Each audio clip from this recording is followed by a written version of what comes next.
তিস্তা মহাপরিকল্পনা ভারতের আপত্তির মুখে পড়বে বলে আশঙ্কা প্রকাশ করছেন বিশেষজ্ঞরা। তারা বলছেন, প্রকল্প বাস্তবায়নে চীনের সাথে দ্বিপাক্ষিক চুক্তি হলে নিজেদের পরিবেশগত নিরাপত্তার ঝুঁকি দেখিয়ে বিরোধিতা করতে পারে দেশটি।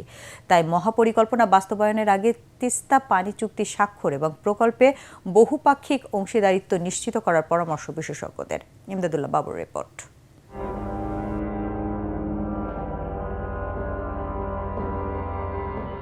ধুধু বালুচর আর মৌসুমি বন্যায় বিপর্যস্ত উত্তরের জীবনরেখা তিস্তা। এখানকার মানুষ দীর্ঘ 18 বছর ধরে আশার বাণী শুনলেও মেলেনি পানির ন্যায্য হিস্যা। তাই অনিশ্চয়তা কাটাতে এবার বিকল্প পথে হাঁটছে বিএনপি সরকার। লালমনিরহাট, নীলফামারী, রংপুর, কুড়িগ্রাম ও গাইবান্ধার নদী অববাহিকার মানুষের জন্য হাতে নেওয়া হয়েছে তিস্তা মহাপরিকল্পনা। প্রকল্পের মূল লক্ষ্য ভারত সীমান্ত থেকে যমুনার মোহনা পর্যন্ত নদীর প্রস্থ কমিয়ে গভীরতা বাড়ানো, শক্তিশালী বাঁধ নির্মাণ যা থামাবে নদী ভাঙন ও বন্যার তাণ্ডব। শুষ্ক মৌসুমের জন্য তৈরি হবে বিশাল জলাধার ও আধুনিক সেচ ব্যবস্থা। এছাড়া কৃষির আধুনিকায়নের পাশাপাশি নদী অববাহিকায় গড়ে তোলা হবে পর্যটন কেন্দ্র ও বাণিজ্যিক মৎস্য খামার। এতে নদীপাড়ের মানুষের জন্য সৃষ্টি হবে নতুন কর্মসংস্থান।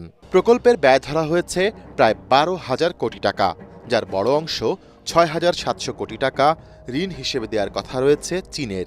তিস্তার যে পরিস্থিতি, ভাঙ্গন হচ্ছে, শুকনা মৌসুমে পানি থাকে না, সেচ দেওয়া যায় না সেচ প্রকল্পে, ফলে এরকম একটা মহাপরিকল্পনা হওয়ার দরকার। দুটো ফিজিবিলিটি স্টাডি 19 সালে একটা হয়েছে, 2023 সালে একটা হয়েছে। সেটা তো চীনকে সামনে রেখে হয়েছিল।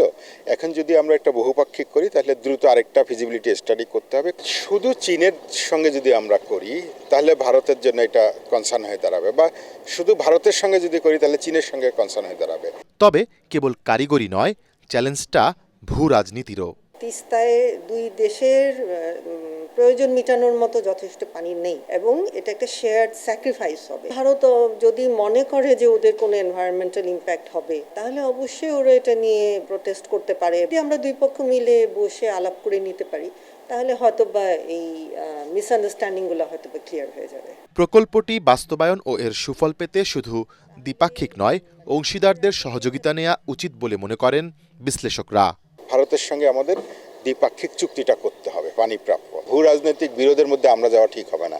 এটা চীন ভারতের ব্যাপার, সেটা তাদের মধ্যে থাকুক। তো সেটা করলে যেটা সুবিধা হবে, চীনের কারিগরি সহায়তা থাকবে, ভারতের পানি উজান থেকে আসে তাদের সঙ্গে এই ব্যবস্থাপনা থাকতে হবে। বিশ্বব্যাংক এবং এডিবির পরিবেশগত গাইডলাইন আছে, বা নেদারল্যান্ডের হচ্ছে কারিগরি দিক থেকে তারা অনেক বেশি উন্নত, সেগুলো আমরা করতে পারি। ইথিওপিয়া নাইলের উপরে হাইড্রো পাওয়ার প্রজেক্ট নিয়েছে, মাঝখানে সুদান আছে। ইথিওপিয়া কিন্তু সুদানকে ম্যানেজ করে ফেলেছে, এখন ইজিপ্টকে করতে পারছে না। কমন রিভার্সে সবসময়ই যারা কমন রাইপেরিয়ান তাদের অনেক রকম দ্বিধা দ্বন্দ্ব বা অনেক রকম মিসআন্ডারস্ট্যান্ডিং আশঙ্কা এগুলো থাকতে পারে। এখানে ফান্ডিংয়ের থেকে বেশি environmental impact, cost benefit analysis, হ্যাঁ, এগুলো সব কিছু ঠিকমতো করে তারপরে প্রজেক্ট আমাদের হাতে নেওয়া উচিত।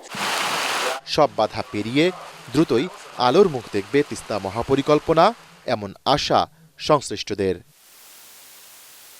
ইমদাদুল্লাহ বাবু, ATN বাংলা, ঢাকা।